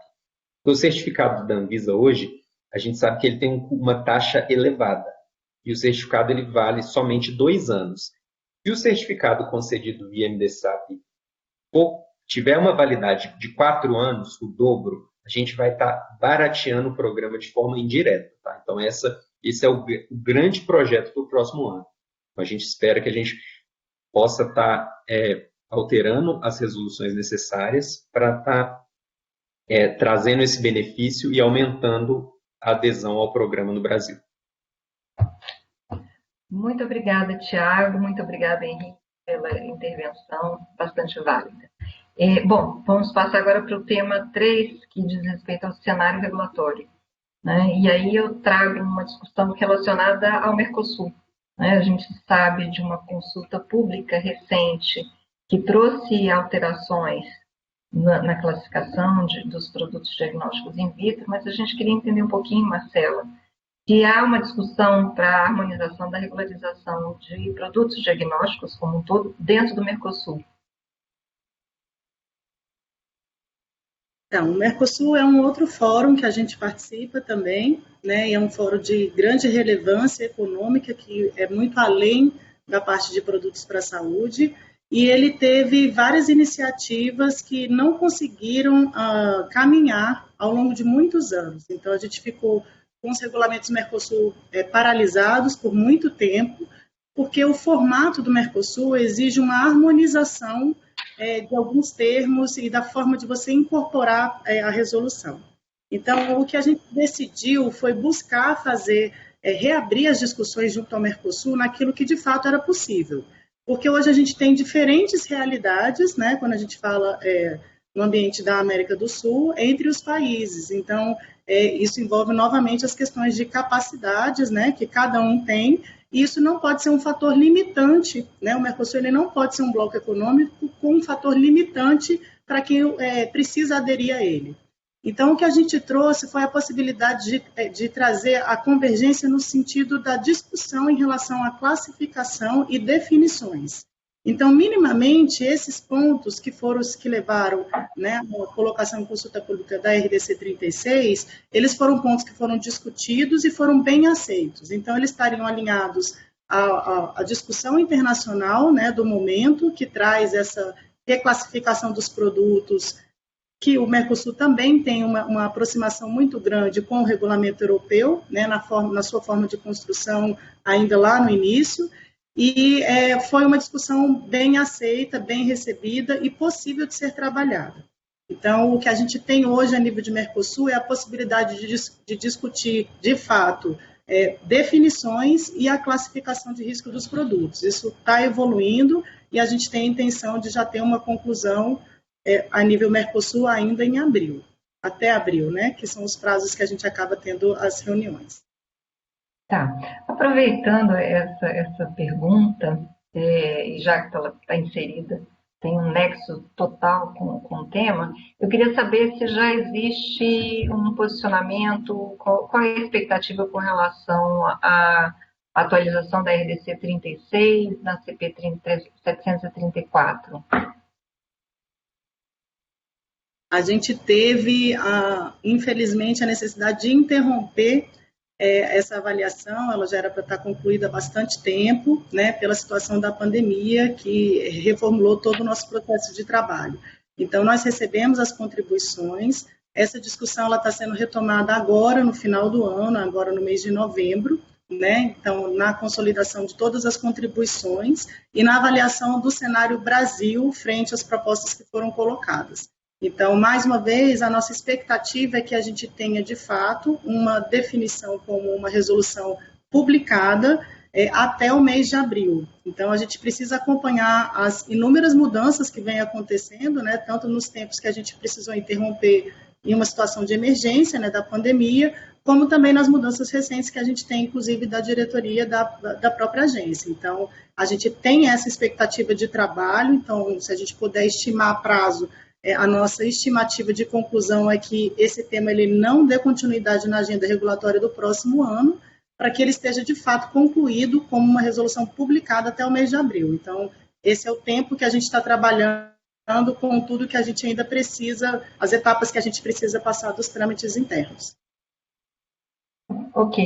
Eu acho muito interessante a Anvisa estar trabalhando, né, em pontos muito específicos quando a gente olha para o Mercosul, justamente pela capacidade diferente dos países que atuam no bloco, né? Então, a gente tem exemplos de países que, desde a publicação da portaria 08, né, de 1998, eles não têm até hoje regulamentos de IVD. Então, acho que o desafio é sair do conceito de harmonização, de conceitos iguais, de requisitos idênticos, para convergência. Um objetivo final, de atingir um determinado objetivo, né, mas podendo usar caminhos diferentes, respeitando as capacidades e os tempos específicos de cada uma das autoridades. Carlos, você quer acrescentar alguma coisa? O que eu acho é que a gente está, mais uma vez, discutindo convergência regulatória, o uso de instrumentos extremamente importantes como Reliance, usar a experiência alheia, na verdade, para exatamente quebrar as barreiras para a melhoria do acesso.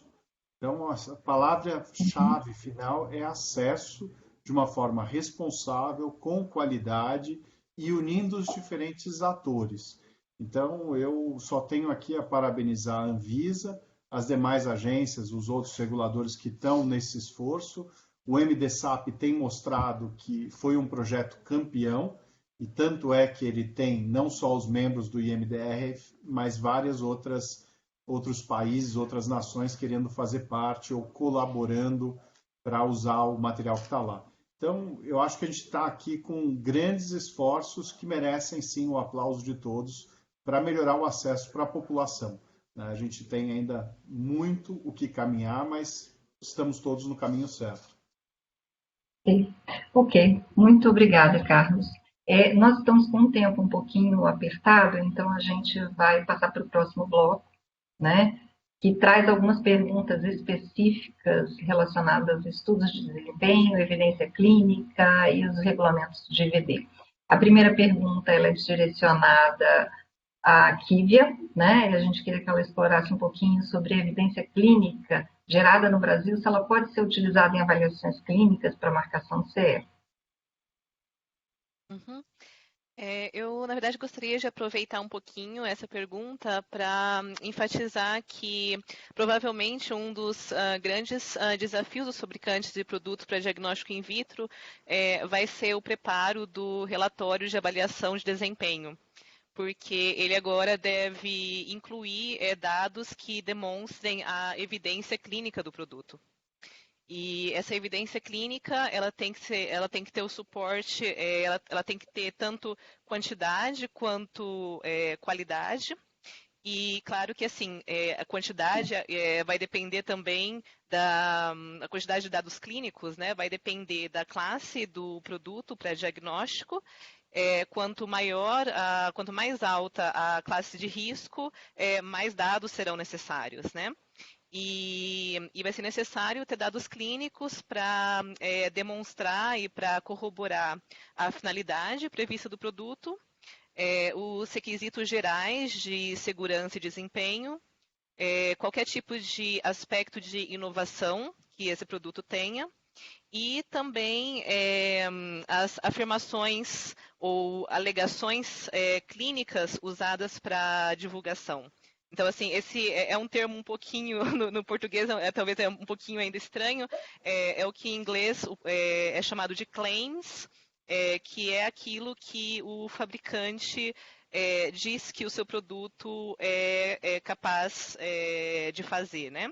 Então, assim, há alguns claims que eles são de natureza clínica e é preciso ter, então, dados clínicos que comprovem que essas alegações, que essas afirmações são verdadeiras. E, bom, para poder mostrar, né, que essas evidências clínicas, os fabricantes podem utilizar uma revisão de literatura científica. Esse seria o caminho inicial e o caminho mais fácil. Mas quando você não encontra dados suficientes na literatura, pode ser que sejam necessários, pode ser que seja necessário que os fabricantes façam estudos clínicos. E a gente sabe que estudos clínicos não são baratos, né? Que isso é um peso muito grande para o fabricante. E agora, um pouquinho relacionando com a pergunta, né? Bom, se estudos clínicos forem feitos no Brasil, a União Europeia pode aceitá-los? A resposta, não há, a gente não tem uma resposta sim ou não, porque esse é um diálogo que tem que ser feito com o organismo notificado de cada fabricante. Mas o que a gente já pode assim dizer com um pouquinho da experiência também com os dispositivos médicos, né, é que muitas vezes esses dados vão ser aceitos. Talvez seja necessário que uma parte desse estudo seja feito também com a população europeia. E no caso de produtos para diagnóstico in vitro, é importante levar em consideração se tem algum tipo de mutação na população que possa influenciar o resultado desses estudos. Então, principalmente considerar a frequência de mutações na população brasileira com a frequência de mutações na população europeia. Se não houver uma diferença grande, a probabilidade de que os resultados desses estudos sejam aceitos pelo organismo notificado aqui na Europa é grande. Ok, muito obrigada. E a última pergunta, direcionada à Madalena, se produtos com marcação CE hoje podem ser mantidos no mercado europeu? Estava seguro. Aqui na apresentação da Robin tem esses slides assim bem explicativos. A gente tem que olhar primeiro qual tipo de produto é, qual classificação de risco, se é dentro dessa classe, dessa lista A e B, na verdade, da IVD, se o produto já passou por uma avaliação de conformidade de um organismo notificador e tem um certificado. Daí ele pode ser mantido até o tempo de vigor desse certificado. Mas a maioria dos produtos, principalmente das empresas brasileiras que hoje exportam com marcação CE, eles não podem manter a marcação CE depois de maio 22, quando são autodeclarados. É uma certificação feita através de uma autodeclaração do fabricante. E existe uma palavra que é geralmente usada, que é o grandfathering, né, que é uma cláusula de anterioridade, e essa foi excluída. Não existe essa cláusula nem para IVDR, nem para MDR. Então, não, assim que entra em vigor para os produtos de baixo risco e assim que acaba certificado de conformidade emitido por um organismo notificador, os produtos não podem ser mais mantidos no mercado europeu. Ok, Madalena. Muito obrigada. Né? Eu agradeço a todos pela participação. Eu tenho uma última pergunta para Robin que eu gostaria de fazer para a gente fechar aqui. So, Robin, I have one more question for you. So we, like Kivia also said, the MDR was postponed for 1 year. What do you think? Is there any possibility that the IVDR may be postponed? Well, we do know that many manufacturers are not ready. We do know that there are many implementing acts that still have to be put in place that are not there. We do know there is much guidance missing. We also know that EUDAMED, the medical device database, is not ready. However, despite all this, there is no chance of a delay. It will be implemented when they say it will in 2022. And I think everyone says, but COVID has made things very difficult. We can't, we're not ready. We've been working, trying to deal with COVID. We've delayed the medical device regulation for 1 year. Why not the IVDR?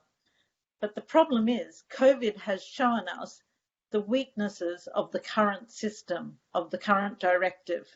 In Europe, we've had hundreds of substandard diagnostic tests on the market. And that's because they're all self-declared. They haven't gone through a notified body or pre-market assessment. So there is no way that the European Parliament, who must ultimately vote for a delay, would agree to that. The Commission may at first say maybe, but the Parliament will never say yes. So I'm sad to say everyone has to be ready in about 18 months. There's a lot of work to do. So we're here to help if you need. Thank you for the great question. Obrigada, Robin. Eu vou rapidinho resumir. Então, o que a Robin disse, os fabricantes não estão prontos, não tem guia suficiente para ter um entendimento melhor das regulamentações, não tem o banco de dados EUDAMED que é necessário para a aplicação completa do regulamento, não está pronto. Mas a discussão, a União Europeia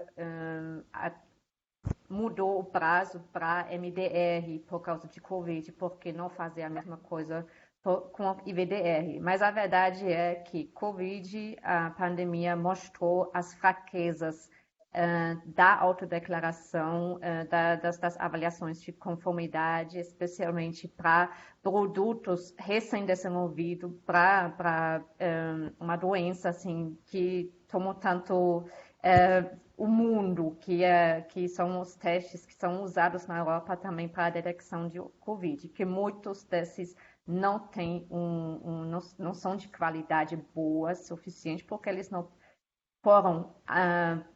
passaram por uma avaliação de um terceiro, mas foram sim somente autodeclarados pelo fabricante. Então essa fraqueza que foi demonstrado nesse ano também em relação às IVDs mostrou que é necessário sim de implementar realmente a IVDR a partir de maio de 2022. E, bom, eu acho que eu vou usar a minha última palavra. Muito obrigada, Madalena. Dizer obrigada também, muito obrigada, Letícia. Muito obrigada a todos os participantes. Acho que tivemos uma rica discussão aqui. Acho que tem muito conteúdo bem interessante. Foi muito produtivo. Agradeço bastante a participação de todos, a sua condução, Letícia, e contribuição de cada um. Muito obrigada. Agradeço também a todos e continuemos nessa jornada, todos juntos a um mundo melhor, com diagnóstico precoce e preciso e de qualidade.